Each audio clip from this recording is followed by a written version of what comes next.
Oi, Jesuína, tudo bem? Olá, boa tarde, Alfredo. Tudo certinho contigo?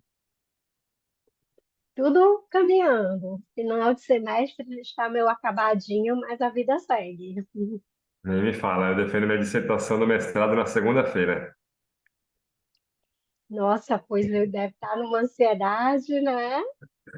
Já tô naquele nível já de ansiedade máxima já. É, imagino. Eu fiquei muito ansiosa durante a minha tese, mas no mestrado eu estava mais tranquila. Eu não sei se é porque eu terminei antes do prazo, sabe? Estava numa outra vibe.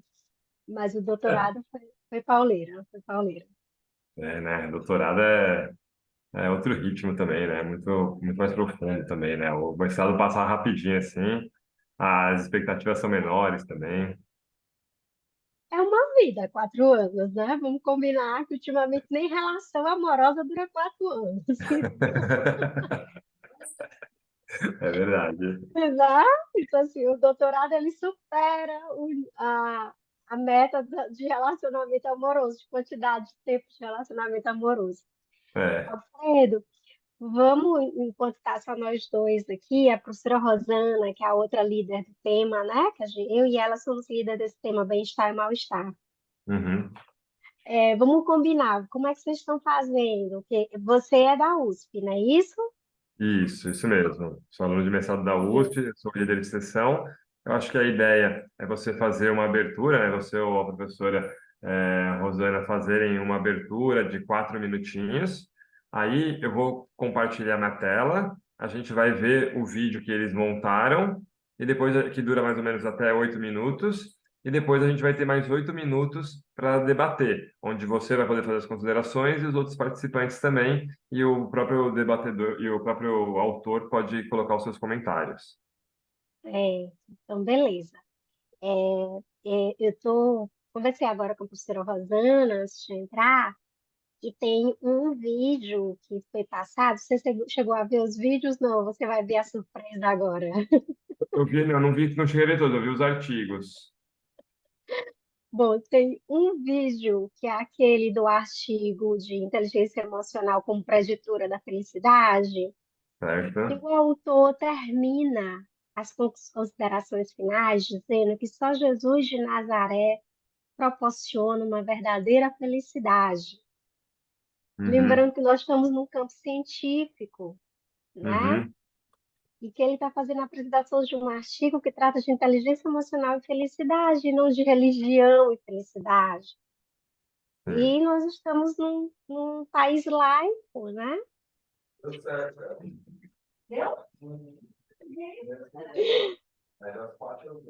Sim, E a professora Rosana estamos aqui vendo como é que a gente vai pontuar essa questão. sim. Entendo como.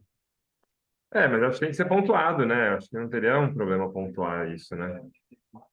Né? Mas eu não sei se é a sua primeira vez em evento científico, mas eu já tenho um tempo aí de evento científico, a gente às vezes se depara com umas situações muito, muito engraçadas e às vezes curiosas, né?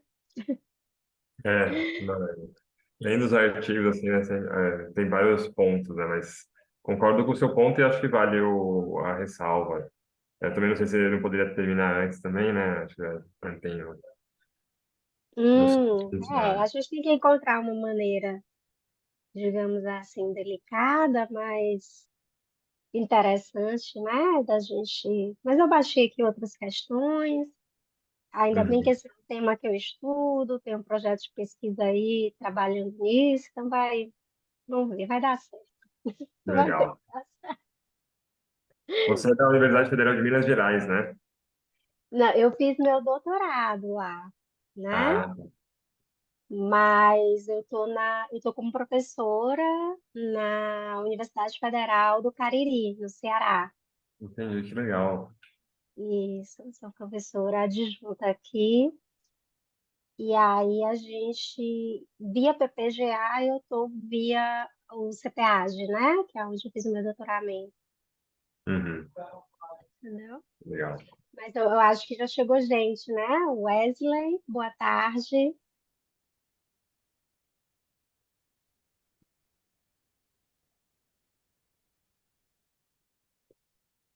Olá, boa tarde, tudo bem? Tudo bem? Boa tarde, Prazer. Deixa, Wesley. pronto. O Wesley, o Alfredo vai comandar, mas como a gente ainda, né, temos um tempinho antes de começar, eu vou aproveitar, Alfredo, para desligar a câmera, pegar uma água, deixar tudo organizadinho, e aí às 17h30, pontualmente, eu volto, tá bom? Perfeito. Eu estou Perfeito. com um problema na minha câmera, estou com o notebook e minha câmera parou de funcionar. Então não vou conseguir abrir, mas é melhor para eu compartilhar e tal, mas eu vou ficar por aqui também. Tá certo, eu também estou por aqui, qualquer coisa é só chamar. Combinado. Obrigada.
Olá, Rosana, tudo bem?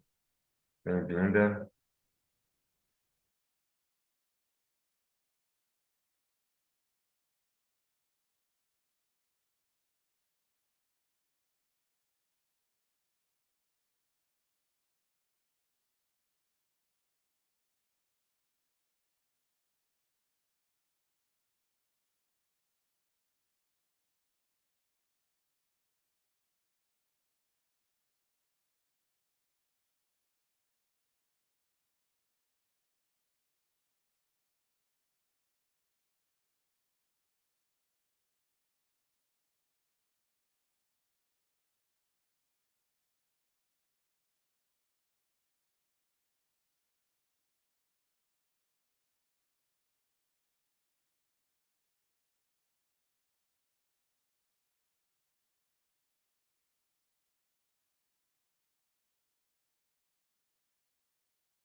Pessoal, eu vou compartilhar minha tela para fazer o teste com vocês, para ver se vocês estão enxergando, tá bom?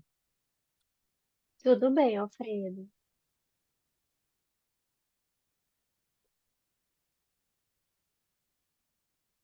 Estão enxergando? Eu vou colocar um vídeo aqui para a gente fazer o teste. Perfeito, tá ok.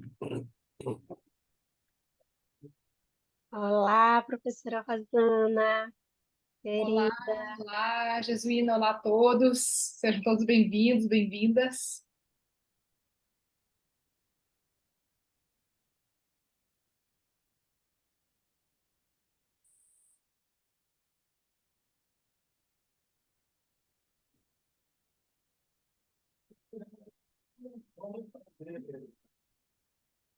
Olá a todos e a todas. Esse é o vídeo para apresentação do texto no CMA de FEA USP.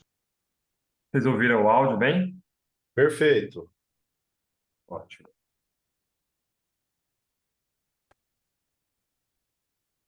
Alfredo, Oi. caso não venha todas as pessoas dos artigos, como é que vocês estão fazendo? Eu acredito que a gente está passando os vídeos, né? A orientação foi de passar os vídeos e ver se tem algum comentário, alguma coisa assim, mas não vai ter alguém para debater, né? Mas, até porque vai Ah, ficar gravado e tudo mais. entendi, tá certo.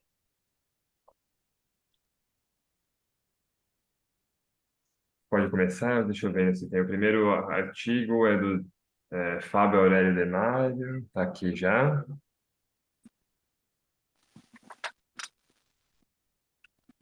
Boa tarde. Boa tarde. Boa tarde. Nós fazemos o compartilhamento da tela daí? Não, eu faço por aqui mesmo. Ah, tá perfeito. Uhum. Eu vou Ele, explicar também como funciona, e a gente é já isso que pode eu ia já. dizer. Boa. Bom, pessoal, então sejam bem-vindos. Então, hoje, agora a gente tem esse horário das 5h30 até as 19 horas, a apresentação de 4 trabalhos. Como que funciona? A gente tem as professoras moderadoras, que vão fazer uma breve apresentação de 4 minutos, 5 minutinhos, sobre essa sessão. Depois, a ideia é que a gente apresente um vídeo, que tem até 8 minutos, e depois a gente reserve mais 8 minutos para o debate, onde as moderadoras vão poder fazer as considerações e os outros participantes também vão poder fazer as considerações. Então, a ordem em que está aqui seria primeiro esse do Fábio Aurélio. Eu já vou pegar os nomes aqui para vocês.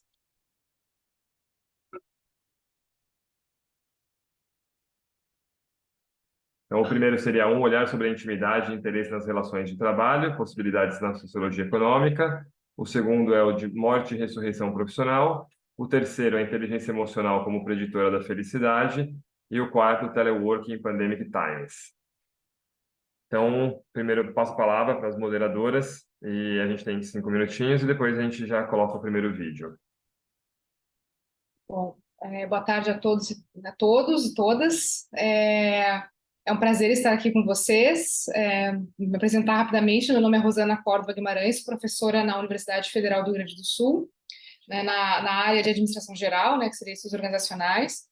E, enfim, até quero, entre aspas, me desculpar um pouco, porque eu recém cheguei de uma viagem, eu estava, né, enfim, então ainda estou no fuso, estou no jet, tô chegando, tá? Não cheguei ainda completamente.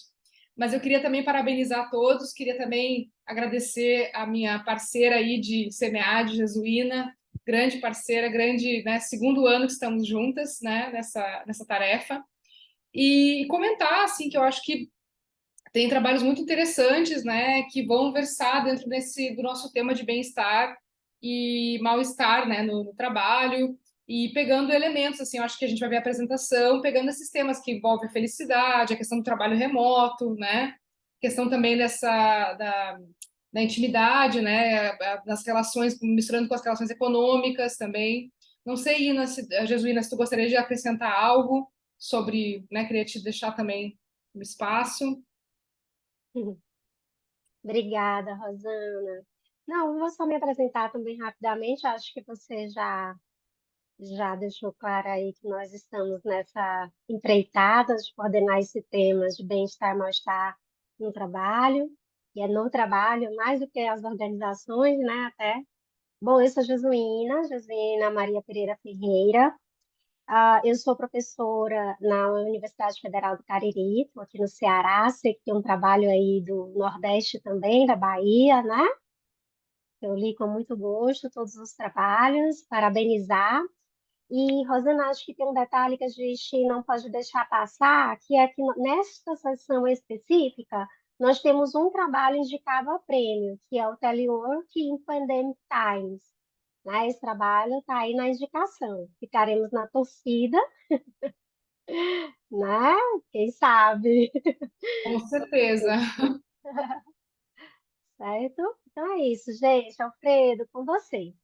Legal. Então, pessoal, vou compartilhar a tela. A gente vai assistir o primeiro vídeo do Fábio Aurélio. Ele está aí. A gente já tem 3 participantes de três trabalhos diferentes. Só uma das pessoas que deve chegar, a gente deixa para o final até a outra pessoa chegar.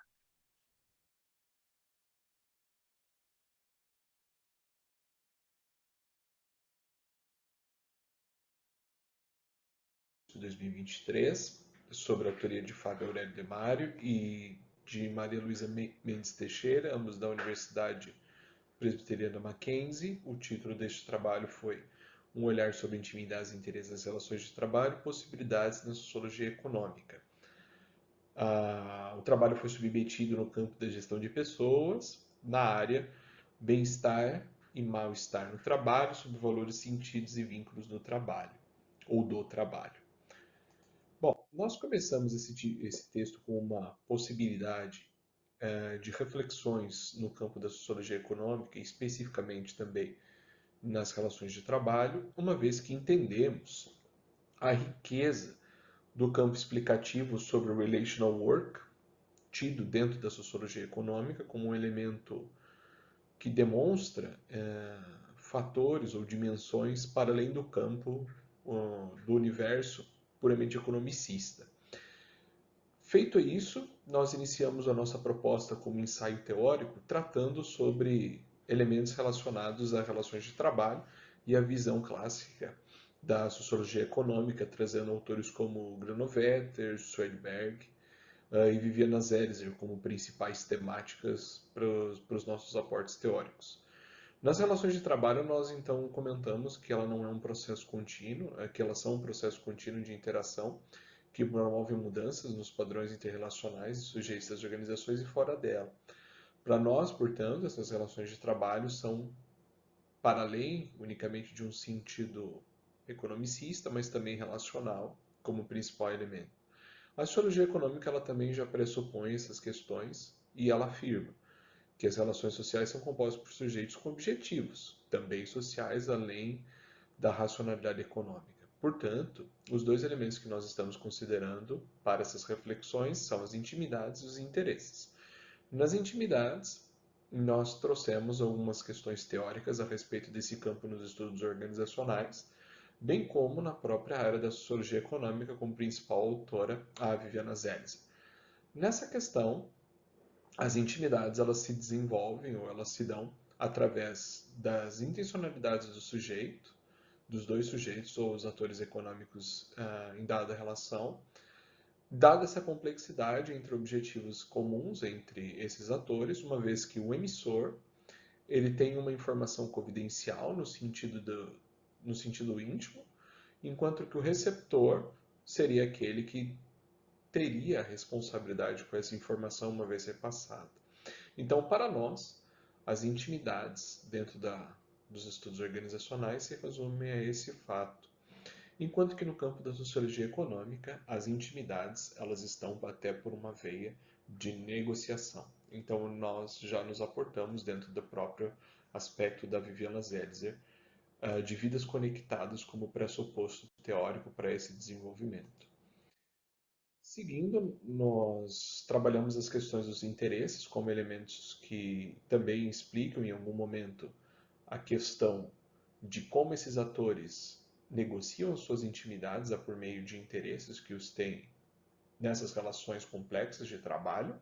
Então, a nossa pergunta principal de pesquisa foi, uma vez que essas relações são complexas, como os interesses e a intimidade estão imbricados nessa negociação entre os sujeitos.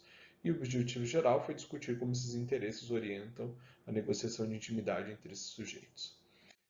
Seguindo para as bases teóricas, nós consideramos, portanto, as relações complexas, as relações sociais complexas, trazendo a visão da sociologia econômica como principal elemento, como um elemento de valor ou de construção simbólica dessas ações econômicas e sociais, chamada de ação social, por meio do que foi desenvolvido no Granovetter por Svedberg. Aproveitando esse conceito e dando um salto qualitativo dentro das nossas temáticas, a gente trouxe as relações de trabalho como as relações complexas, portanto, uma vez de que a gente está contextualizando esses elementos que se dão entre atores por meio de interesses, por meio de organizações. Dentro dessa parte, então, a gente já passa para as reflexões e discussões do nosso tema. Como primeiro ponto, como que as negociações de intimidade elas surgem nessas relações de trabalho complexas. Como primeiro ponto, a Zélicer, onde ela evidencia essa questão econômica e também da intimidade como um elemento realista entre essas relações de trabalho. Ou seja, em alguma medida, essas relações já estão presentes e elas são dadas como elemento negociável nessas relações complexas. E os interesses aparecem como meio que um guia que impulsiona esses interesses e objetivos entre os atores. Então, os interesses passam de ser unicamente uma palavra pejorativa, tida dentro do senso comum, mas sim como um elemento, inclusive, como um guia, um approach, como um guia para esses interesses ou para outros objetivos para além dos sociais. Com base nesses elementos, nós trouxemos duas questões importantes para nossas discussões, que foram categorias, discussões e propriedades, uma vez dos interesses e outra vez das intimidades, tentando trazer ali o aporte entre essas categorias e como que elas funcionam. Essas dimensões, então, no campo dos interesses são calculadas e não calculadas, e no campo das intimidades são de confiança ou não de confiança. Como outro ponto, nós fizemos um diagrama conceitual, trazendo como principal elemento no meio o elemento como chamamos de objetivos complexos, onde essas duas questões, numa balança de relações de poderes, que é o próprio elemento que já considera a própria Viviana Zelizer, onde atores em relações de trabalho, um tem sempre mais força e normalmente se trata como empregador ou gestor do outro ator, né, ou no caso funcionário. Então, nessa questão, os interesses e intimidades eles aparecem como elementos que estão para além de um objetivo econômico, mas estão também para um objetivo social. E quando esses elementos eles estão combinados, nós chamamos, portanto, de objetivos complexos a essas relações. Ou seja, em alguma medida, esses objetivos não são calculados, esses objetivos são dados por um elemento de não confiança, por vezes, mas que está imbricado em diferentes tipos de relações de trabalho. E nisso nós vamos evidenciando ao longo de pesquisas empíricas sobre o nosso texto e reflexões. Como proposta, então, nós elaboramos esses dois elementos e chegamos a essas considerações como uma abertura de possibilidades de discussões, para além também desses elementos, como o relational work, por exemplo, e ali as nossas principais referências utilizadas. Bandelj, recentemente, Nina Bandelj, Swedberg e a Viviana Zelizer. Então, muito obrigado por esta apresentação.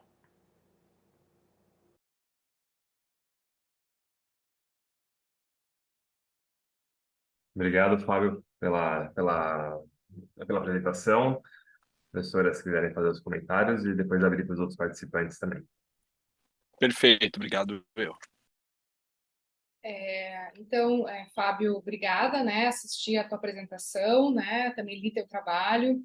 Conheço um pouco da leitura da Zelizer em A Negociação da Intimidade, né? O livro dela. Até porque em algum momento do meu doutorado eu lembro que eu cheguei a cogitar trabalhar com a teoria dela, né? Depois acabou que eu fui por outro caminho. Então foi um prazer, assim, né? Me senti muito contemplada, né? Assim, nos meus próprios interesses quando eu estava lendo usando um termo, né, os interesses. Mas eu queria te fazer uma pergunta, mais no sentido de um esclarecimento, de uma dúvida, porque o teu trabalho está muito calcado Uhum, nesse campo teórico, né, relacionando uhum. a questão de RT, né, de relações de trabalhos, e a questão da intimidade, a negociação, né, essas vidas, né, tu falou, essas vidas que estão correlacionadas, e eu queria te perguntar, porque, por vezes, eu acho que a Viviana, ela usou alguns exemplos no livro dela, e eu queria, ficou uma pergunta assim, por que vocês não utilizaram, não trouxeram, para a gente poder entender mais como que se dá essa relação de intimidade, relação econômica e RT, né? Queria te perguntar um pouco isso, assim. Sim, na questão teórica, nós procuramos trazer mais o embasamento propriamente dito assim como um elemento teórico, mas muitas das questões empíricas a gente procurou trazer por uma questão mais atual, ou seja, embora ela exemplifica até onde ela vai colocar, né, esse terceiro momento, que é acho que é o principal fundamento teórico dela, que é dessas vidas conectadas, ou seja, que é quando essa intimidade ela ocorre de uma maneira, quase que ritualística numa relação, ou seja, eu por vezes então um dos elementos empíricos do trabalho dela é a questão, por exemplo, de profissionais do sexo, então, ela traz como um exemplo, assim, muito categórico, ou seja, ali é um exemplo onde a intimidade ela está sendo colocada de uma questão, assim, muito natural dentro de uma relação de que não é puramente econômica, mas ela se dá no em uma conexão de objetivos. Então, o que que a gente procurou trazer, né, exemplificando com elementos empíricos também, mais atuais, dado que o livro dela, né, essa teoria ela calca ali em 2000, né, em 2002, então a gente trouxe um pouco dessas questões mais atuais, então isso se reverbera ainda dentro dos trabalhos, principalmente como profissionais do sexo. Existem 2 termos, que é a economia do care, que é essa economia do cuidado, que normalmente também é tratada como um trabalho de cuidadores de idosos, acho que porque é uma temática bastante relevante hoje nos estudos organizacionais, né, e tem despontado bastante também nas pesquisas, então também é um elemento do que a gente procurou trazer, que é como que é como que essas questões elas são apropriadas dentro de uma relação de trabalho, aonde o envolvimento ele tá um cuidado com outro ator, né, então, tem alguns trechos e aí o outro exemplo, né, o outro elemento empírico, os outros sujeitos bastante comuns, assim, do que apareceram para nós foram de trabalhos domésticos. Então os trabalhos domésticos e de domésticas, então eles por vezes são justificados, com presentes, com uma troca simbólica. Então, o que acaba trazendo até à luz, é um sentido de, a própria entrevistada ou entrevistado ficava um pouco, envergonhado de pedir até um aumento de salário, por exemplo. Porque, como é que eu vou pedir um aumento de salário? Eu pedi um valor maior de uma família que me trata tão bem, por exemplo. Então, é nesse ponto do que a gente tenta discutir esses elementos, ou seja, as pessoas elas estão envolvidas ali por um elemento que os interessa. Então, o empregador ele tem ciência, nesse caso, de que quando ele demonstra para esse funcionário de que, olha, você é uma pessoa de confiança, você é uma pessoa da família, então ela se sente até meio que compelida de brigar, às vezes, até por direitos, né, então trabalha sem registro, uma série de questões. Então foi meio que por esse lado, de que a gente não procurou exemplificar ela, até tem no final do texto, a gente trouxe um pouco da questão da pandemia também, porque também foi muito discutido algumas questões sobre o relational work, mas a gente não adentrou, né, porque aí já seria uma outra seara de discussão. Mas a gente foi por esse sentido, assim, professora. Eu não tô mais com uma crítica, pelo amor de Deus, né? Que é Ah, só uma não! questão. Claro, Eu lembrava desse tranquilo. exemplo das profissionais do sexo. Eu me lembro que é um exemplo marcante, assim, né? De pensar a Sim. intimidade, uma relação econômica e como que isso se dá. Eu só te fiz essa questão porque eu acho que sim, eu acho que é um trabalho teórico, né? Vocês apresentaram ali, né? Os quadros, mas assim, te escutando, não sei o que parece para os outros ouvintes, mas te escutando exemplificar dessa maneira, parece que fica mais claro como que a intimidade também Entendi. está a serviço das relações econômicas, ou como, né, como ela também está a serviço. Como quando tu diz, Uhum. pois é, muitas vezes uma profissional, né, uma doméstica, que trabalha com trabalho doméstico, né, que faz o trabalho doméstico, Perfeito. ela se sente, digamos, intimidada de pedir um Uhum. aumento porque ela, sei lá, porque ela ganhou uma flor semana passada, vamos dizer assim, né? Então, Sim. aí como é que ela vai dizer que, né, que... Então, eu acho que Uhum. talvez tenha uma Uhum. riqueza quando tu traz esses exemplos, né, e que se conectam, ao meu ver, também com a própria ideia de trabalho emocional, com capitalismo afetivo, né, tem Perfeito. toda uma rede de teorias que também estão abarcando o que tu está falando, né, em EO, né? Então, eu acho que talvez isso porque fica interessante tu pensar o quanto que essa intimidade... Para mim, acho que essa é a frase. O quanto que a intimidade está a serviço das relações econômicas. E o que é intimidade, né? Intimidade, assim, tem Uhum. várias definições, mas assim, aqui eu, de uma forma caseira, vou dizer aqui, em alguma medida tu está colocando também a tua vulnerabilidade a serviço de algo, né? Porque Perfeito. isso, a intimidade só acontece na vulnerabilidade, né? Não é quando tá todo mundo armado aqui, né?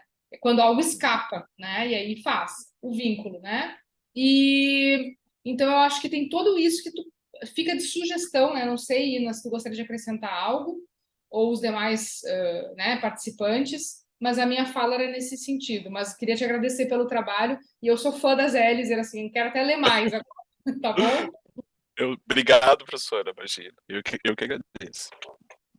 Não, Rosana, o que eu ia colocar era com relação a essa sua última fala, né, de que essa temática está relacionada a outras questões. E aí, do mesmo jeito que te fisga por ser uma temática que você colocou, eu consegui fazer relacionamento, por exemplo, com o sequestro da subjetividade de Farias, né? Porque nós temos aí a questão da intimidade e no sequestro da subjetividade, que é um tema que o professor Farias desenvolveu no livro dele, né? Teoria Crítica das Organizações, ele já teve outras questões, né? A professora Daisy rebateu já o diálogo do sequestro da subjetividade a partir de outra vertente, mas é um tema que tem a ver com bem-estar e mal-estar, né, no trabalho. E aí, Fábio, eu vou só aproveitar deixa, então, e te perguntar, né? E também eu espero que você não entenda como uma crítica, mas quando Claro. você a sua apresentação no vídeo fala assim, no campo dos estudos organizacionais, né? Ó. E aí a minha pergunta, que não tem como não deixar de fazer, é por que veio para cá, para o bem-estar e mal-estar, né? O que te fez tomar essa decisão? Na realidade, agora, qual é o ponto de que eu estou tentando trazer para dentro do campo do relational work, que é essa questão da sociologia econômica, né? Trazer a dimensão da dignidade do trabalho, da dignidade humana para dentro de uma dimensão dessa complexidade.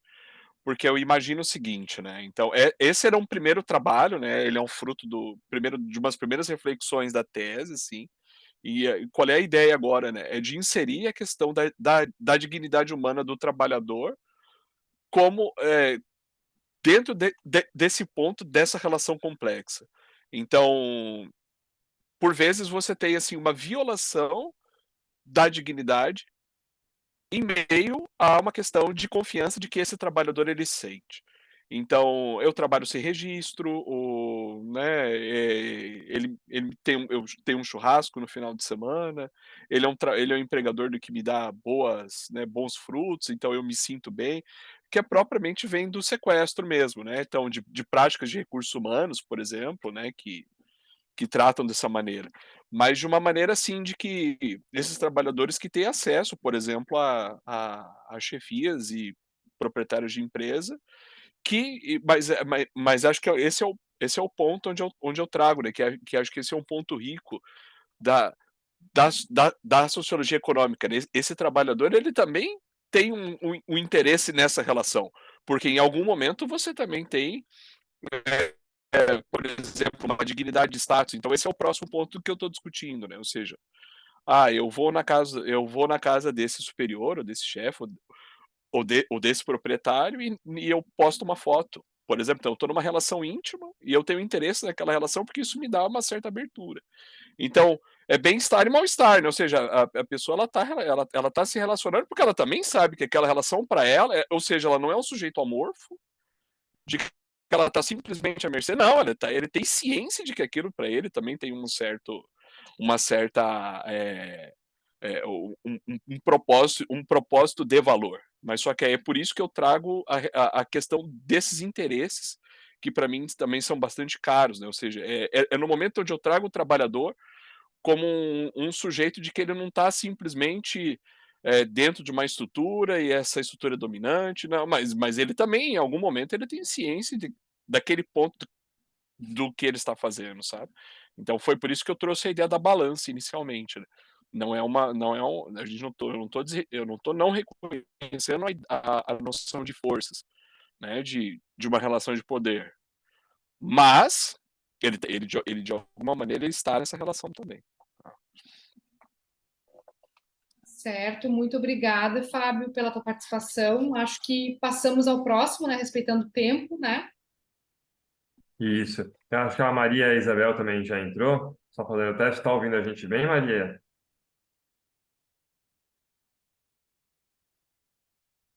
Para mim está aqui aparecendo que ela está com o áudio conectando ainda. Eu vou dar prosseguimento. Você está ouvindo a gente, Maria? Eu vou entrar em contato. Ah, ótimo. Então, o próximo vídeo aqui na ordem estava já para ser o seu. É, e aí eu vou colocar então ele para rodar. E aí depois a gente tem 8 minutinhos para fazer o debate, tá bom?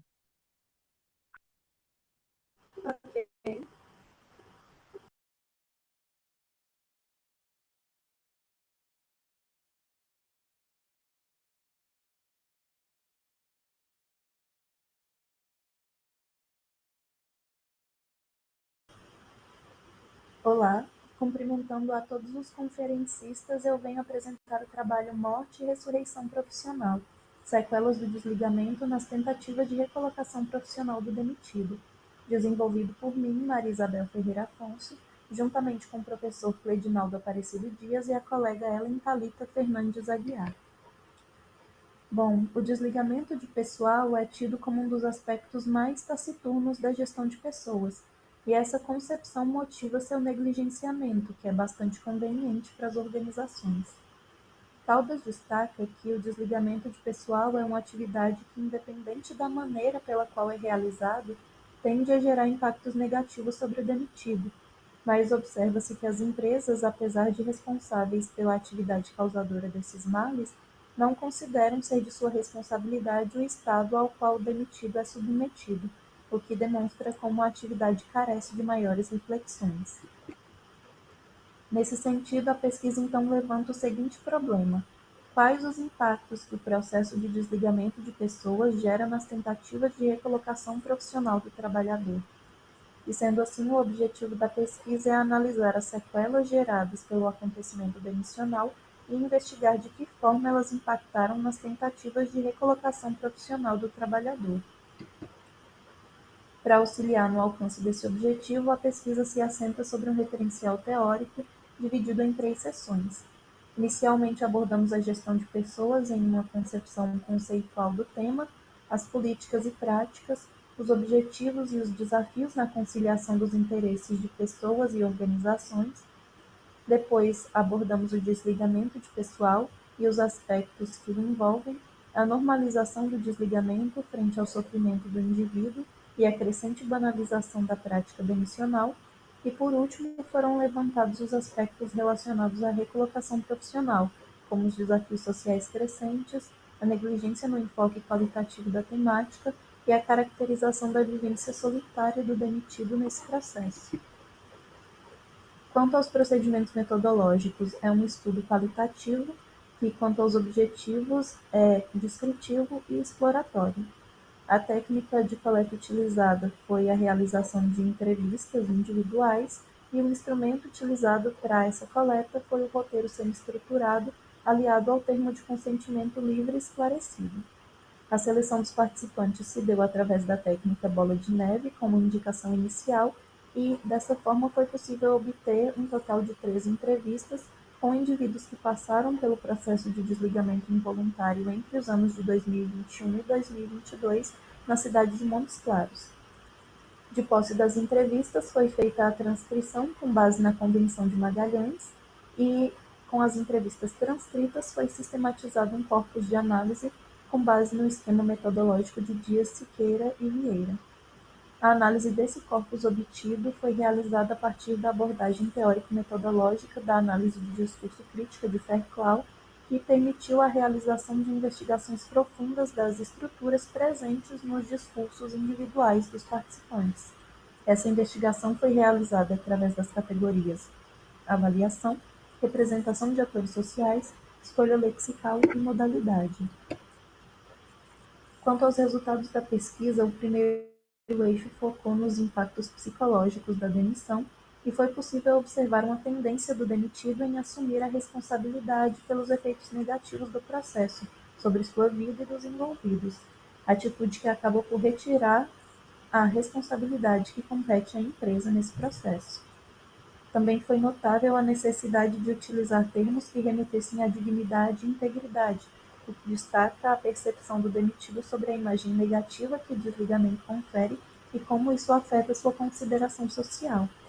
E foi observável ainda a inclusão de atores sociais no discurso que colocam o demitido em um contexto de responsabilidade não apenas pelo seu desligamento, mas pelos impactos na subsistência do outro.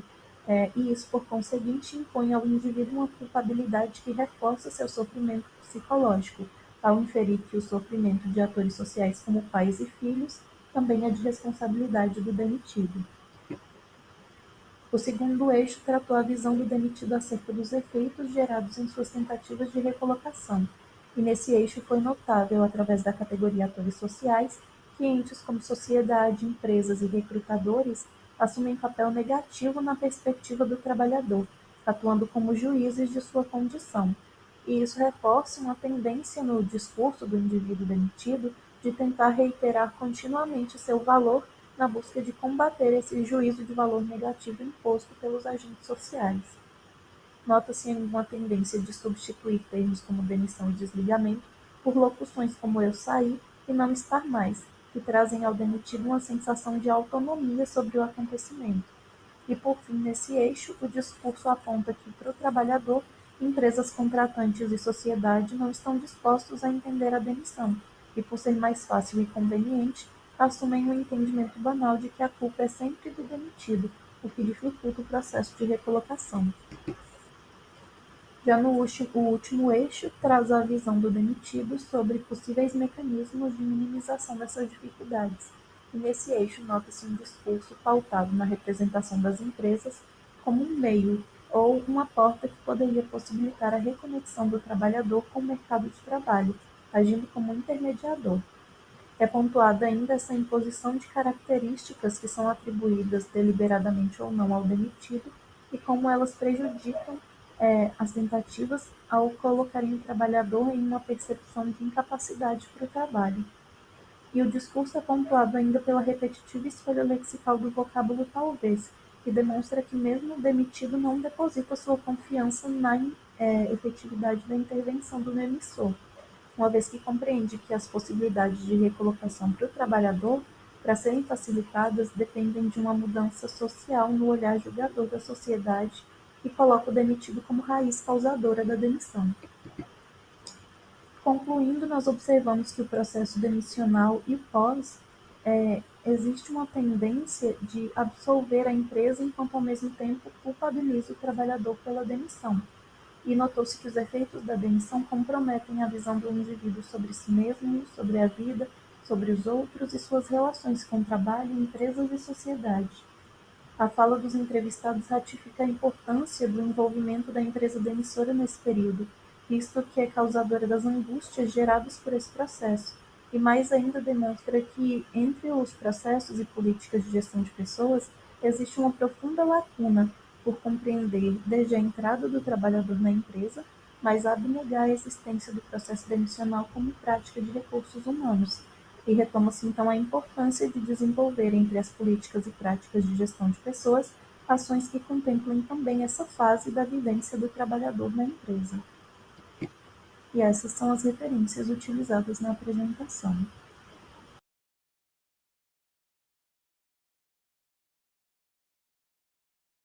Obrigado, Maria Isabel, pelas contribuições. Agora a gente pode deixar um espaço aberto para você fazer alguma consideração que você quer fazer e depois abrir o espaço para as moderadoras e para os demais participantes. Bom, é até difícil falar alguma coisa a mais, né? Depois de assistir a apresentação sobre a própria voz falando. Mas eu queria agradecer primeiramente a oportunidade. Essa é a primeira vez que eu estou participando do SEMEAD. Eu estava um pouco insegura com relação a esse trabalho, não tinha grandes expectativas, especialmente por ser um evento tão grande, mas eu gostaria de ouvir as considerações, porque eu acredito que dessa forma eu poderia melhorar ainda mais o trabalho. Vamos lá. Parabéns pelo trabalho, Maria Isabel, e os autores, né, os coautores.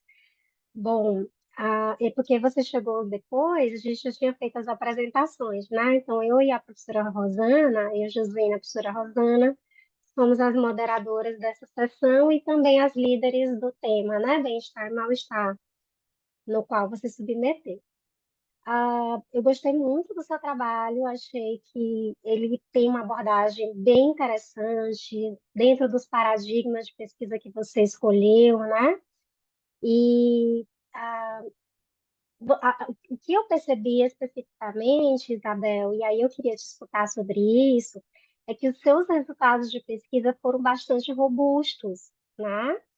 E além de ter sido bastante robustos, a sensação que me deu, e aí depois eu sei que a gente tem aí umas questões de limitação de páginas, né, para escrever, mas a sensação que me deu foi que o seu referencial teórico não deu conta da robustez dos seus dados, né?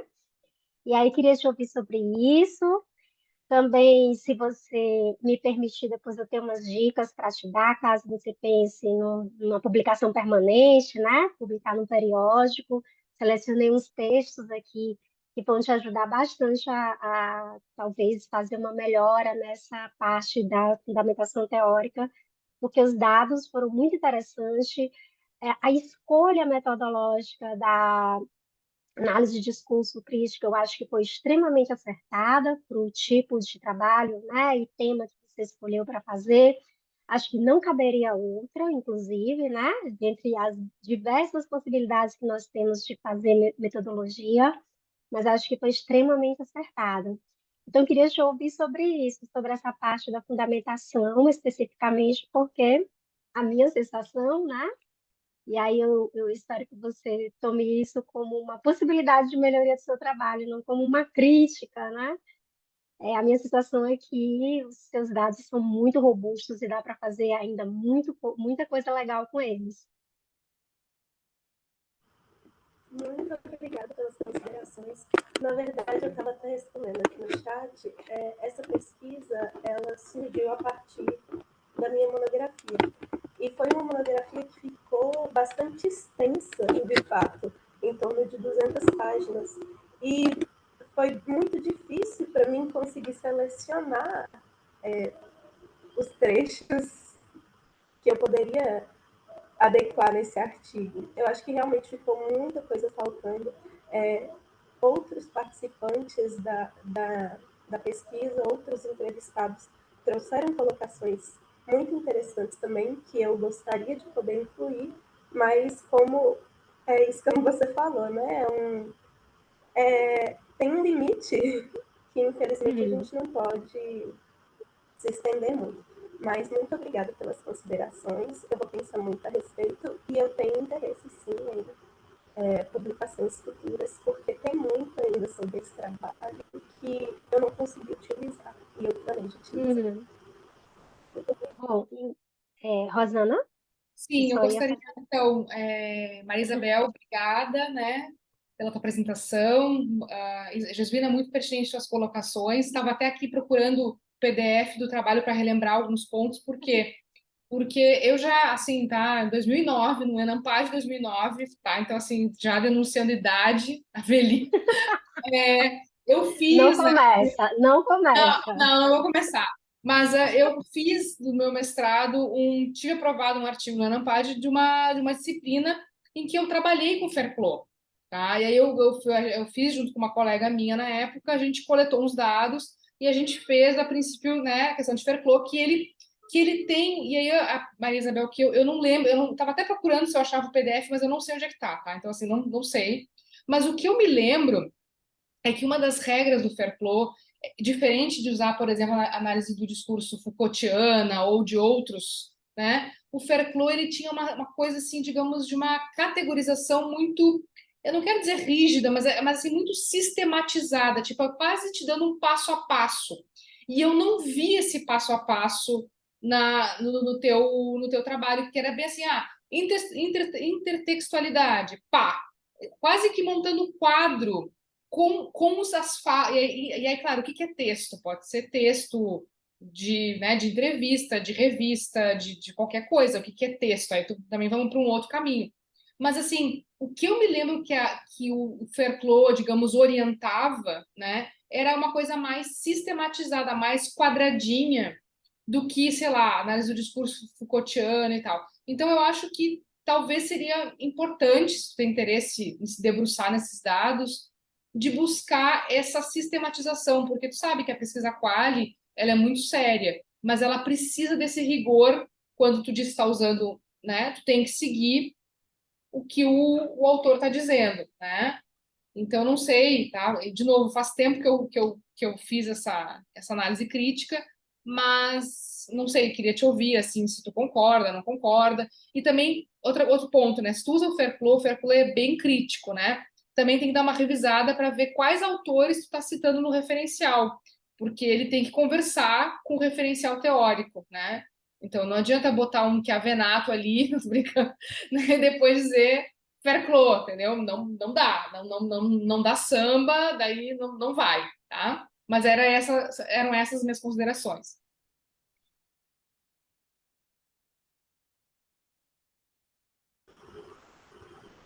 Muito obrigada, Rosana. Eu achei muito pertinente que você falou sobre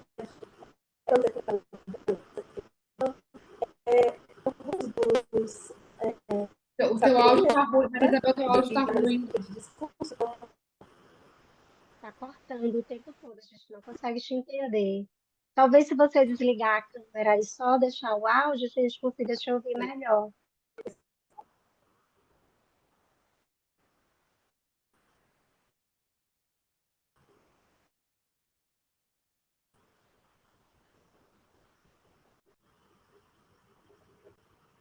Agora tá dando para escutar? Alô? Olá? Melhorou, Tá dando pra melhorou. ouvir? Então, eu agradeço muito as sessões da Rosana também. Realmente, quando eu me debrucei sobre essa temática, eu usei mais, principalmente, eu usei Isabel, não tá dando para a gente te ouvir. Pronto.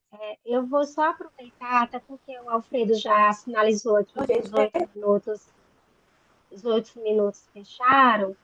E aí, quando eu falei que eu tinha selecionado os textos, né, era muito nesse sentido do que a professora Rosana falou, né, de ter cuidado com os autores críticos, de qual paradigma eles estão, para você poder selecionar os autores da sua fundamentação teórica, né? E aí eu te aconselho muito ler um livro, que é um livro composto de vários artigos, que é dos autores, estou com ele aqui, né, da Deise Ferraz, que é professora lá da UFMG, da Andréa Ultramar, professora lá da URGS, colega de Rosana, minha colega também, e do Osmar Puchiroli. Esse livro deles, que se chama Gestão de Pessoas e Relações de Trabalho, são com vários artigos, e tem um artigo específico, dois, na verdade, que te ajudaria a compor essa fundamentação teórica. Porque quando você vem discutindo a fundamentação teórica, né, trazendo os autores da sua fundamentação teórica, inclusive você chama de fundamentação teórica. E tem aí uma diferença entre referencial teórico e fundamentação teórica, né?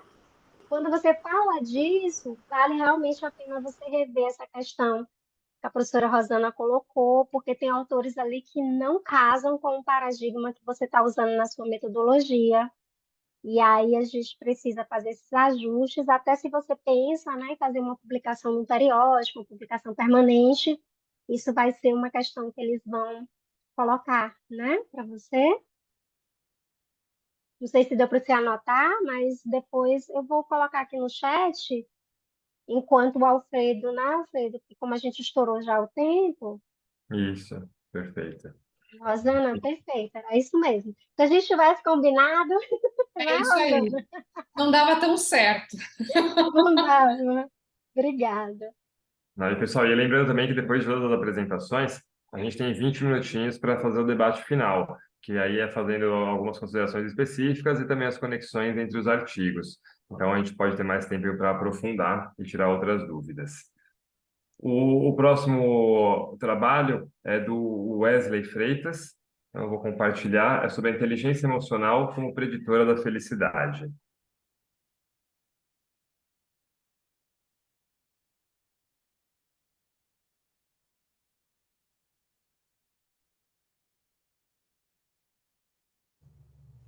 Olá, tudo bem? Sou o professor Wesley, pós-doutor em administração pela FEA USP de Ribeirão Preto. Estou em parceria com a Leandra, que é graduanda em psicologia pela Universidade Federal de Mato Grosso do Sul e especialista em educação. E em conjunto nós fizemos esse artigo, a inteligência emocional como preditora da felicidade. E a reflexão que nos levou a fazer essa pesquisa foi justamente o seguinte questionamento: para ser feliz, é necessário ter equilíbrio emocional? Então esse foi o norte e foi a diretriz que nos conduziu nessa pesquisa científica. E para iniciar a apresentação do nosso trabalho, vamos falar um pouquinho do contexto. A gente sabe que a gente está num ambiente globalizado, competitivo, exigente, altamente volátil, e ao mesmo tempo as pessoas buscam formas de se satisfazerem e também de ser feliz. Mas como isso deve ser buscado? De que maneira eu posso ser feliz, que não seja uma forma individualizada, que não seja uma forma egoísta? Então a gente refletiu sobre essa questão de como a felicidade pode ser alcançada através da inteligência emocional. E a gente sabe que na perspectiva das empresas, hoje já há indícios de que a empresa tendo funcionários felizes gera melhores resultados, gera mais produtividade. E nesse artigo, nós buscamos relacionar e comprovar que a gente, para ser feliz, é necessário ter inteligência emocional, é necessário ter equilíbrio emocional e é necessário saber se relacionar, saber utilizar das nossas emoções para buscar melhores resultados. Então, o objetivo foi identificar na literatura artigos que comprovassem o preenchimento dessa lacuna, artigos que, de fato, demonstrassem que a inteligência emocional é necessária para que a pessoa experimente esse sentimento de felicidade. Dentro da fundamentação teórica, nós não ficamos e não buscamos livros de inteligência emocional, de felicidade, porque isso é a vibe do momento, né? Nós fomos direto na fonte, fomos buscar o que a ciência fala dentro da questão de inteligência emocional e dentro da questão de felicidade. Então nós achamos dois conceitos que está aí na tela, que é validado pela academia, ok? Então a gente vai trabalhar a nossa fundamentação a partir desses dois conceitos, de inteligência emocional de Meyer e Salovey, e também de felicidade autêntica de Marty Seligman. Nos procedimentos metodológicos, eu vou explicar aqui o passo a passo que nós utilizamos para fazer pesquisa. Então, foi uma revisão sistemática da literatura. Nós pegamos a palavra-chave emotional intelligence e jogamos nas bases de dados da Scopus e da Web of Science. Então, nós jogamos lá, vocês podem ver na tela, na Scopus, encontramos mais de 12 mil artigos sobre inteligência emocional. E na Web of Science encontramos mais de 10 mil artigos. Então nós viemos fazendo refinamentos para encontrar a relação com a palavra happiness, ou com a relação com a palavra felicidade. Ainda em relação aos procedimentos metodológicos, nós classificamos a pesquisa, se era qualitativa, se era quantitativa, as técnicas de pesquisa, se era exploratória, se era estudo de caso, se era survey, o setor que foi realizado, identificamos os modelos de inteligência emocional, identificamos os modelos de felicidade, os principais periódicos e os principais autores. Com base nesses refinamentos, nós encontramos 31 artigos relacionando inteligência emocional e felicidade, a partir dos critérios que nós adotamos. Bom, eu vou falar aqui rapidamente alguns achados da nossa pesquisa, e a gente percebeu que existe um grupo de pesquisadores espanhóis que buscaram e tiveram predominância nessa relação entre inteligência emocional e felicidade. Então, o país que mais publica foi a Espanha, com 8 publicações. A grande maioria dessas publicações utilizam métodos quantitativos. Há apenas 3 artigos do total de 31 que são qualitativos, né? A maioria desses artigos são artigos realizados com estudantes. O que a gente pode perceber que, por estar mais próximo dos pesquisadores, eles aplicam questionário nas próprias universidades ou em outras universidades, né? Ou até escolas de segundo grau. Identificamos também os principais modelos de inteligência emocional e os principais modelos teóricos de felicidade. Então, fizemos as nossas reflexões a partir desses modelos.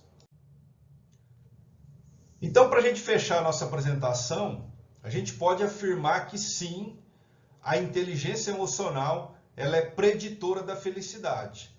E que a gente precisa entender que sem inteligência emocional não há a experimentação de felicidade. O que a gente quer dizer com isso?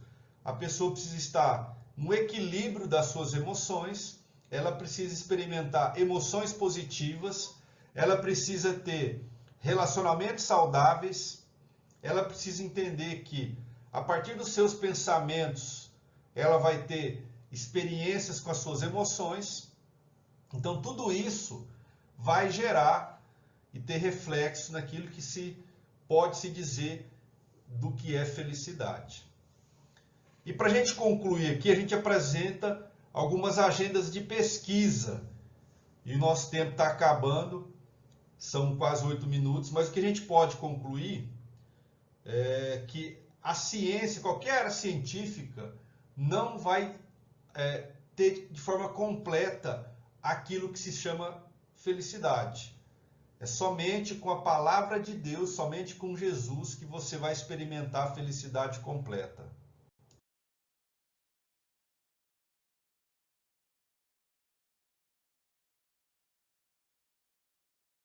Obrigado, Wesley.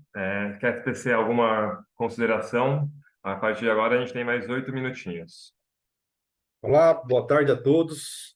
Posso falar assim, esse artigo, ele surgiu de uma necessidade de pesquisar a subjetividade da gestão de pessoas, né? E aqui eu estou vendo que tem essa questão da intimidade, dessa questão do impacto da subjetividade das relações de trabalho dos outros colegas, né?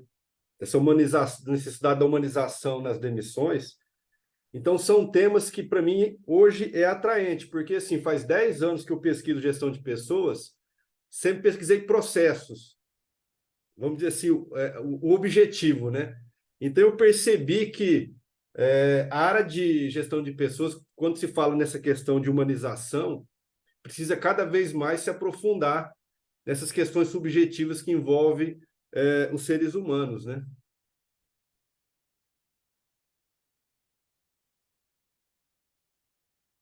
Ok, Wesley, parabéns pelo trabalho, né? Ah, um tema muito delicado, falar de felicidade, não é mesmo, gente? Bom, eu vou começar trazendo alguns questionamentos que eu acho que são válidos Até porque o paradigma no qual o seu trabalho se sustenta, ele acaba limitando para que a gente possa fazer um debate mais amplo sobre o que é a felicidade, né? Se a gente pegar a pesquisa global, anual, que acontece, né, sobre felicidade nos países, quais são as principais características medidoras desse processo de felicidade de uma sociedade, né? A primeira característica é se elas têm liberdade para tomar decisões, se elas se sentem bem em ambientes menos desiguais, né? Uma outra variável importantíssima, se a gente for falar em questões de pesquisa quantitativa, é que essas pessoas, elas precisam estar em lugares onde elas sintam que eles não são corruptos. Se você pegar o índice, né, todos os anos essa pesquisa é feita nas sociedades do mundo, nas sociedades democráticas do mundo, e o Brasil está bem lá atrás disso, né? Então vamos começar por aí, tá? Se a gente toma em consideração esses aspectos que são fatores sociais, econômicos, culturais, né, e emocionais, nós nem sequer chegamos perto dos países mais felizes do mundo, como a Finlândia, que no sexto ano consecutivo é considerado o país mais feliz do mundo. E aí, quando a gente lê o teu trabalho, a gente começa a entender que a perspectiva é uma revisão sistemática da literatura, né? E essa revisão culmina numa conclusão que você afirma categoricamente que sim, é possível dizer que a inteligência emocional é preditora da felicidade. Veja, é muito complicado a gente fazer essa afirmação, tendo em vista, Wesley, que você coloca assim, o país que mais publica é a Espanha, né? Então, torna mais difícil ainda a gente chegar nessa conclusão. Outro ponto que dificulta a gente chegar nessa conclusão é a maioria das pessoas que participaram das pesquisas eram estudantes ou pessoas que estavam ali próximo da academia. Então, talvez a gente precise, para caso você pense em fazer uma publicação permanente para um periódico, né? E aqui eu estou gentilmente te colocando essas questões, tá? Talvez a gente precise refazer alguns pontos ali do artigo, porque o que você conseguiu mapear, né, assim, até o seu próprio objetivo de pesquisa precisa ser analisado com mais cautela.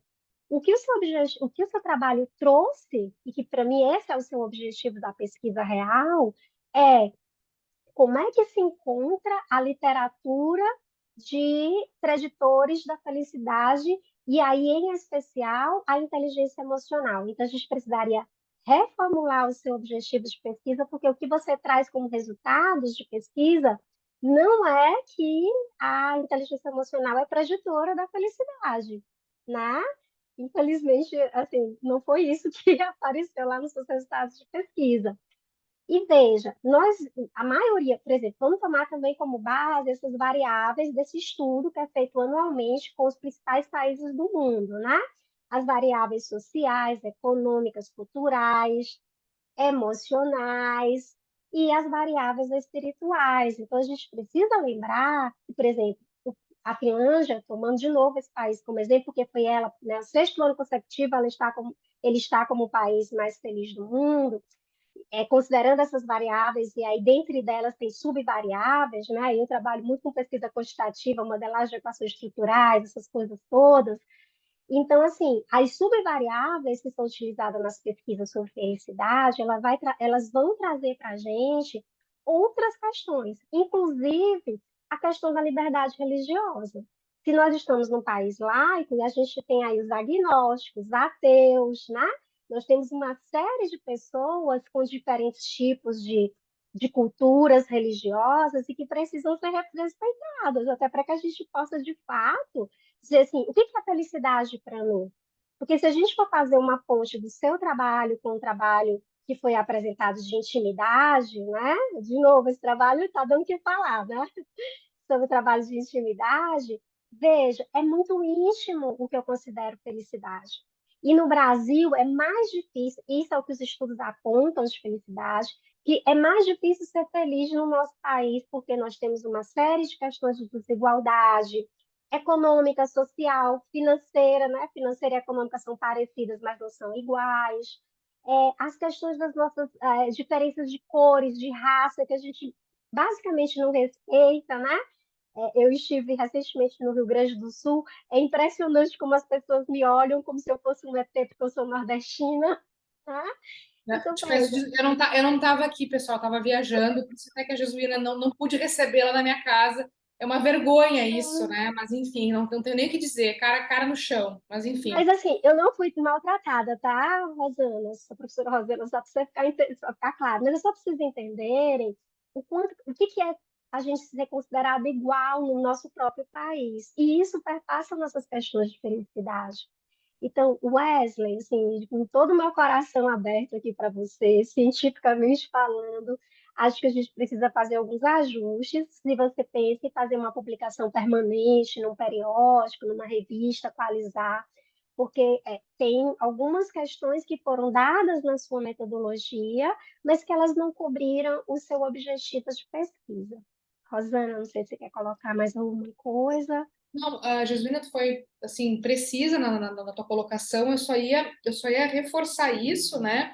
Que quando tu traz a ideia de inteligência emocional, a gente tem, né? Tu vai chutar uma, como é que tu chuta uma estante e cai muitos livros, porque assim tu vai ter desde uma literatura de aeroporto sobre inteligência emocional até e assim tem diferentes vertentes, né? Que vai entender o que é inteligência emocional e também o que é felicidade, né? Se tu vai para uma linha mais behaviorista, vai te dizer uma coisa sobre felicidade. Se vai para psicanálise, é outra completamente diferente. Então a gente precisa ter esse mapeamento, esse funil para saber da onde, assim, eu sei que tu colocou autor, mas para saber exatamente da onde tu está falando, né? E claro que se a gente vai na filosofia e tudo mais, é claro que quando a gente pensa, por exemplo, discutir moral, é claro que tu vai ter uma moral que bebe sim numa moral judaico-cristã, que tem uma herança, né, que depois vai trazer, né, toda a questão das leis e que vai se modificando para algo que é tido como laico, né? Mas é como a Jesuína diz, trazer esse lado espiritual, né? Também tem que contemplar, por exemplo, o que vai ser para o muçulmano, né? Porque para ele vai dizer que Maomé é o Messias, né? Não Jesus, né? E para o budismo vai ter uma outra a ideia de impermanência, né? Então é isso, assim, então é muito complicado, eu diria, muito arriscado a gente terminar uma apresentação dizendo isso, porque, né, dizendo a questão de Jesus, e aí não estou entrando em nenhuma discussão de fé de ninguém aqui, mas ainda é um espaço acadêmico, né? Então a gente, até para dizer isso, bom, tem que dizer da onde que está tirando, né? Assim, para a gente puxar o fio. Mas é isso, eu acho que é um assunto relevante e que certamente tem muito pano para manga, certo? Era essa a minha colocação. E todos nós queremos saber qual é o segredo da felicidade. A Nossa, Perfeito. minha assim, a minha pergunta, psicanalista não me pergunta, responde. é a Posso pergunta de um complementar? bilhão. Realmente, isso que a professora Jesuína disse, a Rosana disse, nessa questão de ter uma linha mestra sobre felicidade, porque o que a professora Rosana falou realmente tem muito sentido, né? Isso foi um artigo que eu construí numa pós-graduação Lato Sensu que eu fiz, foi muito corrido. Realmente ele precisa de muitos ajustes, né? Mas quando você pensa em felicidade, é igual a professora Rosana falou, você pegar a sociologia tem um sentido, a filosofia outro, a psicologia vai trazer um, que eu peguei esse com base na psicologia positiva. Enfim, tem vários. O que a própria ciência fala é que não tem uma definição clara do que é. Isso a própria ciência traz. Quanto à questão religiosa, no artigo não tem isso, foi só na minha fala mesmo. Porque, assim, eu quis trazer um pouco dessa polêmica para dentro da academia, porque a gente percebe que muito se fala em diversidade no meio acadêmico, mas quando você traz uma fala sobre religiosidade, gera uma certa polêmica. Então, isso foi intencional para gerar um certo debate aqui. Mas o que a professora Rosana falou, realmente, quando a gente vai publicar um texto, se eu for defender uma corrente teórica cristã, eu tenho que justificar e tenho que abrir espaço para outras áreas, né? E fica também a ironia. Ai, desculpa, minha gata, uma das gatas está passando aqui. Mas também fica a ironia, porque eu não sei o dado da Finlândia, mas assim, a gente sabe que os países nórdicos têm um grande índice, por exemplo, de pessoas que se consideram ateus e agnósticos. Então, Sim. pelo índice. E ao mesmo tempo, as pesquisas indicam que os maiores índices de suicídio e depressão são nesses países, né? E o país que mais tem um índice tem um termo que fala do índice de felicidade, é um país chamado Butão. Acho que é na África esse país. Então, ele tem um índice de desenvolvimento humano muito elevado, porque justamente as políticas públicas investem muito em educação e saúde.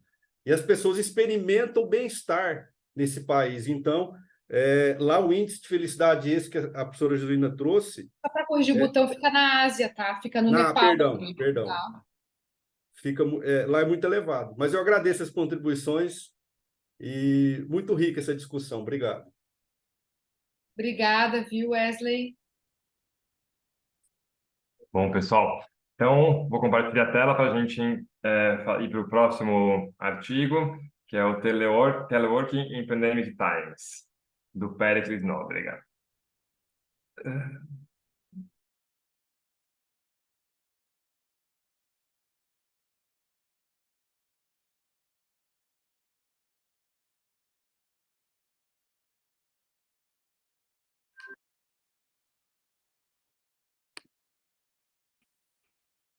Bom dia, boa tarde, boa noite a todos e a todas. Meu nome é Péricles Nóbrega, sou doutor em administração no curso de pós-graduação na UFMA e psicólogo do Instituto Federal Sertão Pernambucano, cidade de Petrolina, Pernambuco.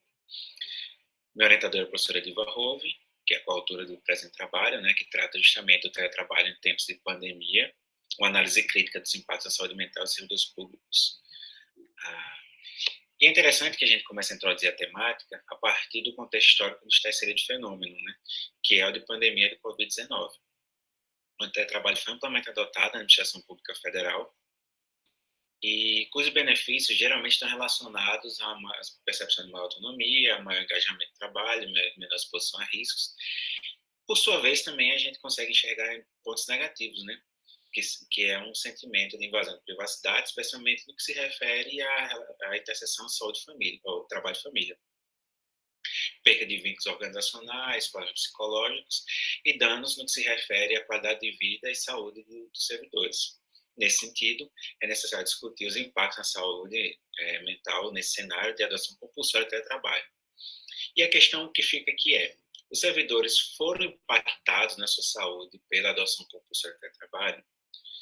Assim, o objetivo é analisar o cenário antes e depois da adoção compulsória de teletrabalho entre servidores públicos federais de instituições federais de ensino superior, diante dos seus afastamentos para tratamento de doenças mentais comuns. Assim, a concepção do teletrabalho é a mais ampla possível, que foi adotada nesse estudo, que é o desenvolvimento da sua atividade fora do ambiente físico da organização, utilizando de ferramentas de tecnologia de informação, parcialmente ou no total da sua atividade. Por sua vez, a questão do processo de saúde-doença deve ser tratada a partir do que a Almeida Filho traz. A concepção de saúde é um ponto cego, ou seja, não existe uma definição fixa do que se trata a saúde. Devido à complexidade da sua definição, esse estudo adota a concepção de saúde-doença como uma demanda política e social, reforçando que deve ser compreendido dentro do seu processo histórico. No que se refere à saúde mental, a concepção deve ser expandida, considerando o bem-estar subjetivo, autonomia, a sensação de autoeficácia e completude intelectual e emocional. No que se refere especificamente aos processos de saúde-doença, duas perspectivas também devem ser adotadas. A primeira é a questão epidemiológica, cujo foco é a coletividade, e a segunda perspectiva visa uma melhor compreensão desse processo, superando o modelo medicamentoso, que trata da questão normal e do patológico. Nesse sentido, é importante considerar o que Canguilhem chama de normatividade vital, ou seja, que é assumir que as doenças elas são um ajuste social do corpo com o ambiente no qual está inserido. E por se tratar de um estudo crítico dentro do fenômeno, será adotada aqui a perspectiva do ciclo das matrizes epistêmicas, proposto pela professora Ana Paula Paz de Paula, da Universidade Federal de Minas Gerais. Nesse sentido, é necessário considerar que o pensamento crítico consiste na confrontação social entre os fatos, no qual ocorre, e o conceito que é adotado ao fenômeno, ou seja, do que a gente compreende que seja o teletrabalho e do fato social, que no caso aqui se considera a pandemia de Covid-19. Pensar criticamente, nesse sentido, propõe a investigação de interconexões entre o fenômeno social ocorrido, que é o teletrabalho, precarização do trabalho, entre outros, diante do fato social no qual está ocorrendo o fato. O método aqui adotado é o método descritivo, tá bom? Utilizando informações sobre afastamento de servidores para tratamento de doença. Os dados foram coletados junto aos CIAs, né, que é o Subsistema Integrado de Atenção à Saúde do Servidor, e foram solicitadas uma série de informações, como as causas dos afastamentos, quantidade de dias, entre outros, no período de 10 anos, de 2012 a 2021. E a categorização foi feita a partir do próprio Código Internacional de Doenças, o CID, né, que trata de outras doenças, tá? Então, desde acompanhamento de um familiar, de algum parente, até uma neoplasia, as questões do CDF, né, que se trata dos transtornos mentais, e outro que é a questão do burnout. Dentro dos resultados verificados, então a gente consegue perceber aqui que, de fato, houve uma variação, sim, tá bom? Especificamente o que se refere aos dias, então a gente desenvolveu uma nova para verificar qual é a diferença. E o que a gente consegue perceber aqui é que, estatisticamente falando, significativamente, só houve uma diferença. Foi a quantidade de dias para baixo, tá? De outros tipos de doenças, tá? No que se refere a transtornos mentais comuns ou a questão do burnout, não houve diferença significativa. A gente consegue perceber aqui na questão dos dias, né, que não houve tanta diferença assim entre os períodos, tá bom? A gente vê aqui a questão da quantidade de afastamentos, a gente percebe também que houve uma diferença, e a gente também desenvolveu uma nova, e a gente percebeu aqui, e a gente consegue verificar aqui que estatisticamente também não houve nenhum tipo de diferença, tá? Estatisticamente falando. Então, o que a gente consegue perceber aqui, diante do ciclo das matrizes epistêmicas, é que, diante do uso de indicadores, né, a gente verificou que, de fato, existe uma pequena diferença, mas que, estatisticamente, ela não é tão relevante assim, tá bom? Somente a questão dos dias, né, e para baixo. A questão dos dias, e a gente consegue ver uma diminuição dos dias para outros transtornos, mas no que se refere especificamente à saúde mental e burnout, não houve uma diferença estatisticamente significativa assim. Então, o que a gente deve compreender, perceber também? É que é necessário a gente contextualizar, ou seja, se trata de um grupo de trabalhadores, servidores públicos federais de instituições superiores de ensino, que tem maior acesso à informação, tem um nível maior de educação e tem uma capacidade melhor de lidar com essa situação que acometeu a humanidade. Tá? Então, o que a gente consegue ver aqui nessa figura é que se trata de um ciclo, né? Ou seja, não tem uma superioridade entre elas. Na questão técnica, que os indicadores eles mostram que houve diferença, mas que dentro de um interesse prático, ou seja, que deve ser criado uma atmosfera para um ambiente mais saudável, e que, na questão emancipatória, né, os teletrabalhadores e organizações devem criar estratégias para manter a sua sanidade, tá bom? Reflexões finais, né, a gente percebe que deve ser adotadas estratégias da organização entre os trabalhadores, especialmente no que se refere a políticas de gestão de pessoas, né, que tentem manter a sanidade dos trabalhadores. E, finalmente, que deve-se procurar outros tipos de investigação, utilizando outras técnicas, como grupo focal, entrevistas, para que possa melhor contribuir com a compreensão do fenômeno, tá bom? Então, deixo aqui esse momento com vocês, as referências são as seguintes, e...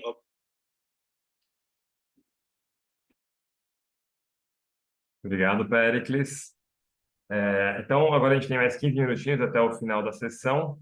Eu recomendo que a gente fique esses 8 primeiros minutos falando sobre o trabalho do Péricles e depois a discussão geral.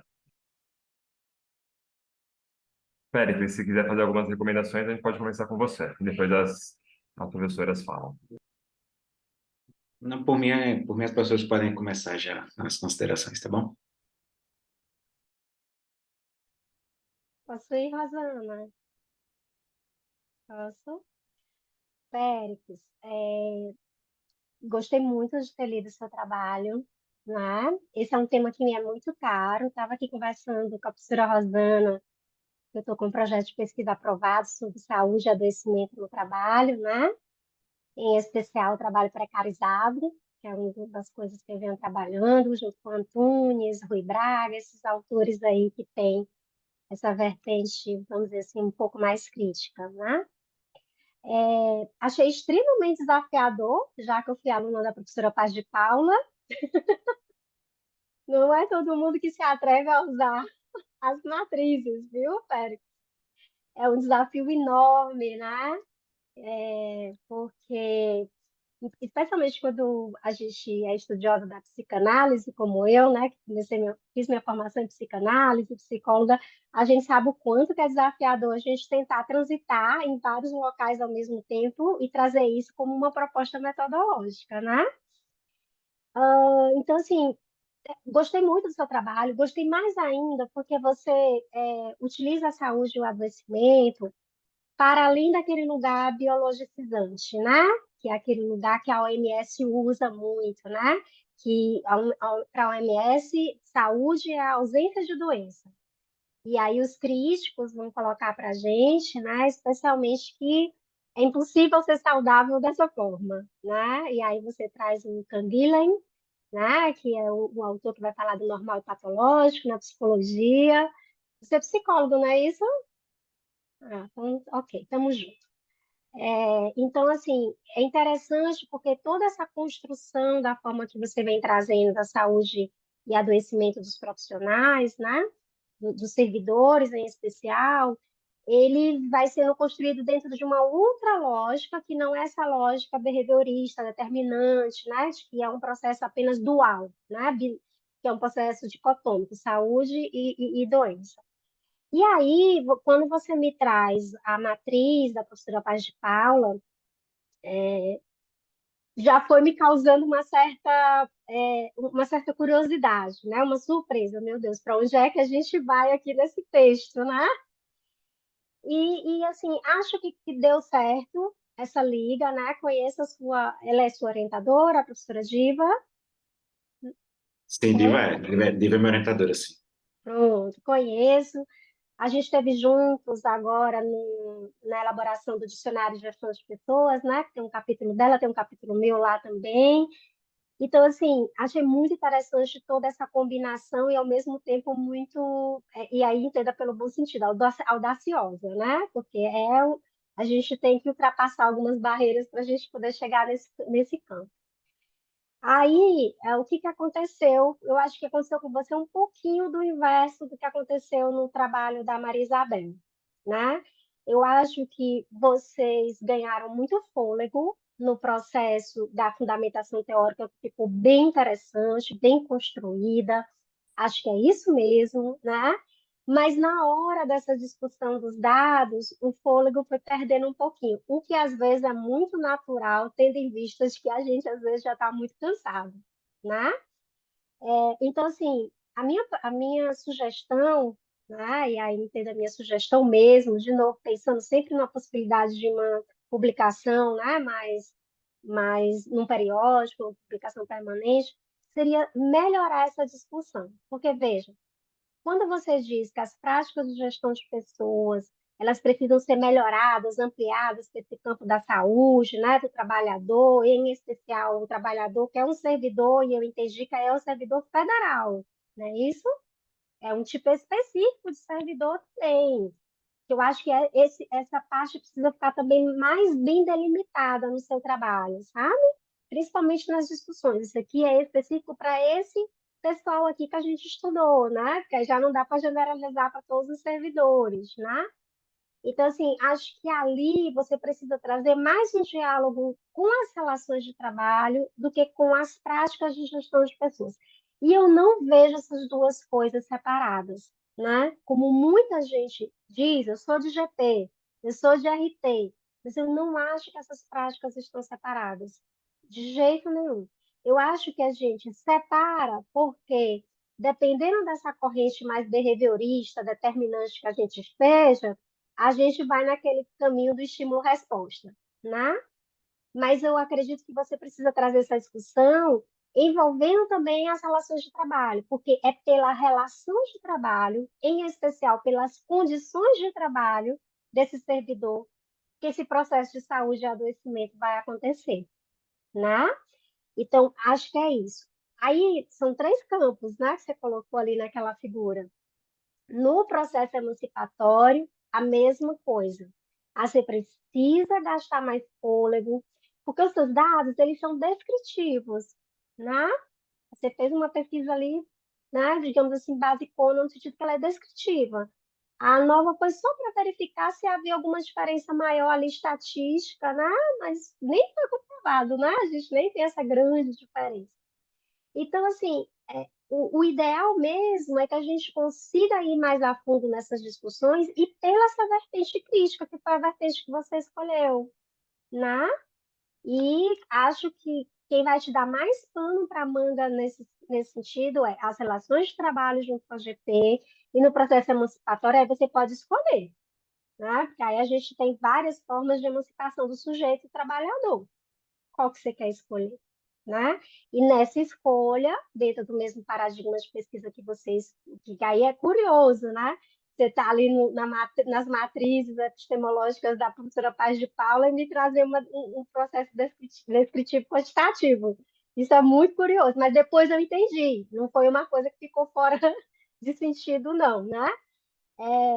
Então, assim, acho que tem que ter essa liga maior nessas discussões, porque eu acho que ficou faltando. Eu queria te ouvir, né? Se de repente foi isso mesmo. Aconteceu a história dos minhas.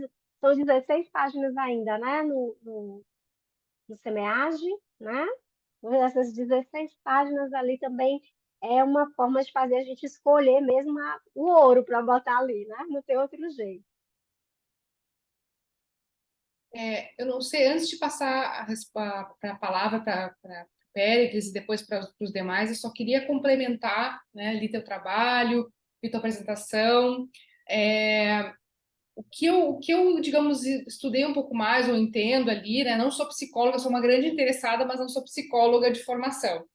Era a parte do teletrabalho. Eu fiquei pensando um pouco, Péricles, porque está no título do teu trabalho, Telework in Pandemic Times.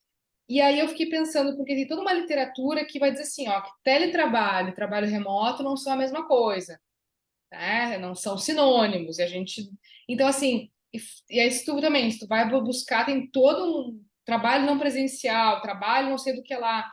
Então eu não sei se não seria interessante para ti abrir, porque eu vi que tem mais ou menos uns 2, 3 parágrafos de teletrabalho, ou fazer um quadro explicativo dizendo qual que é o caminho que tu está seguindo, já que está no título do teu trabalho. Ele é crucial, né?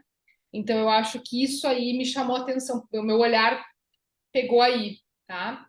Mas de resto eu acho que tem muito pano para manga porque é um tema extremamente atual, né? Mas era só essa colocação que eu queria fazer.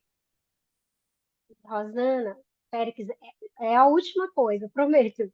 Isso que você falou está lá no dicionário de gestão de pessoas que foi lançado no último Elampage. Tem um gráfico, Foi eu que escrevi. né, separando o que é cada coisa. E aí Foi eu que escrevi. Rosana, Então, tu que ele escreveu, então já está pronto. Só pegar. Mas ele fez uma meia-culpa. Ele diz no trabalho dele que ele vai tomar o teletrabalho do conceito mais amplo possível e imaginável. Não foi isso, Péricles? Foi.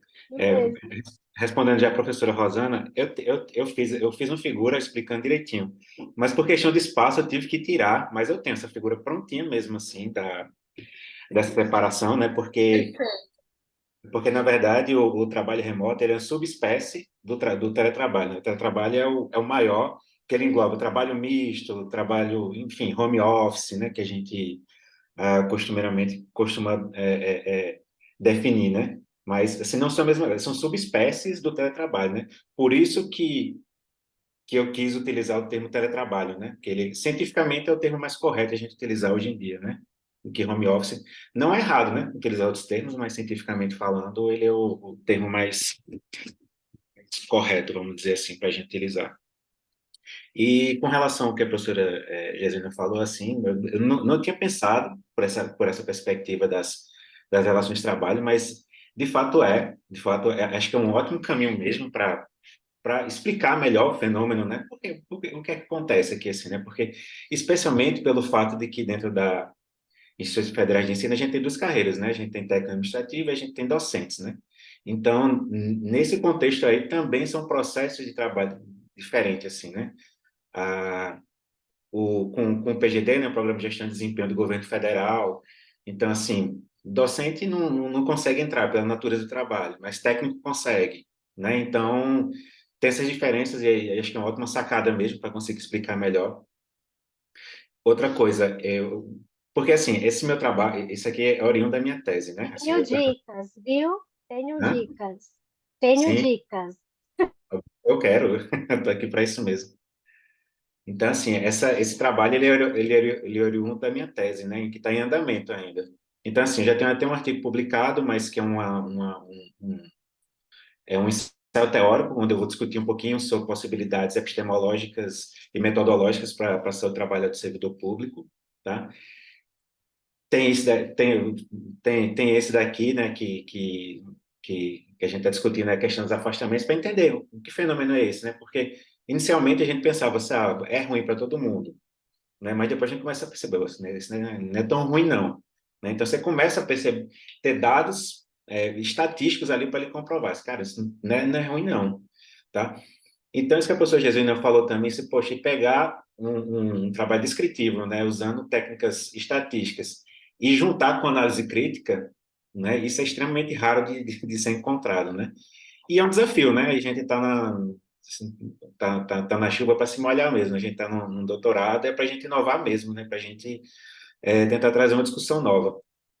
Eu, de fato, eu sei que eu tenho que entrar mais na discussão da questão, especialmente das práticas emancipatórias, tá? Então, tem Habermas, né? Eu tenho que pegar lá Jürgen Habermas e jogar lá um pouquinho mais dentro, assim. Mas foi isso. Basicamente, eu sei tudo que eu tenho que fazer, essas coisas. Eu não tinha pensado em relações de trabalho. Isso aí é legal demais. Não tinha pensado nisso, não. Mas, a maioria dessas outras coisas que vocês falaram aqui, eu já tinha pensado, mas foi questão de espaço mesmo, assim, que eu tenho que adequar melhor, tá bom? Félix, vamos trocar figurinha. A gente está estudando o mesmo fenômeno. Estou com um projeto aprovado aqui no Nordeste também. A gente tem que trocar uma figurinha. Depois você pega meu e-mail. Sim, sim, sim, sim. Eu quero mesmo. Oi, vambora, vambora. Ah, gente, abriremos, né, Rosana? Se vocês Acho que querem agora são comentar, os minutinhos finais, é, né, para comentários. como é que foi a sessão para vocês? Vocês querem comentar alguma coisa do seu trabalho ou do trabalho do outro, que estão na mesma sessão? Posso começar, já que estava falando aqui, continuar aqui. Me chamou muita atenção o trabalho de Maria Isabel, assim, né? Porque geralmente a gente pega aqui, especialmente estudantes já de pós-graduação, mestrado, doutorado, né?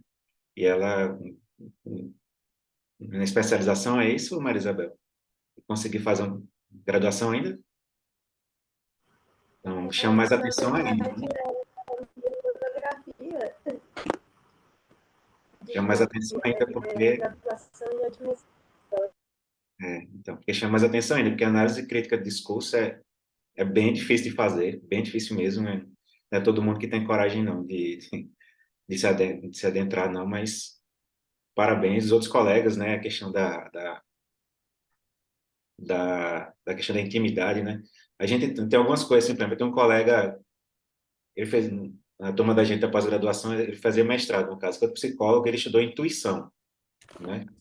Que é outra coisa, assim, também, que é outros elementos subjetivos que a gente também, às vezes, deixa de lado e acha que a gente não deve tratar dessas coisas assim, mais intimidade. E achei muito legal quando acho que foi a professora Jesus, não, acho que foi a professora Rosana que falou quando colocou o exemplo lá da doméstica lá, aquela coisa toda, aí pronto, clareou tudo na minha cabeça, assim, sabe, cara, é isso mesmo que é assim, né? Então, acho que faltou uma coisa mais concreta para a gente se localizar mesmo, mas eu entendo porque é um ensaio teórico que ele cai muito nisso, né? A gente tem extrema dificuldade, especialmente no campo das ciências sociais aplicadas, de ver só teoria, né? As empresas têm, porque é aplicado, então a gente tem que ver a coisa mais aplicada da coisa.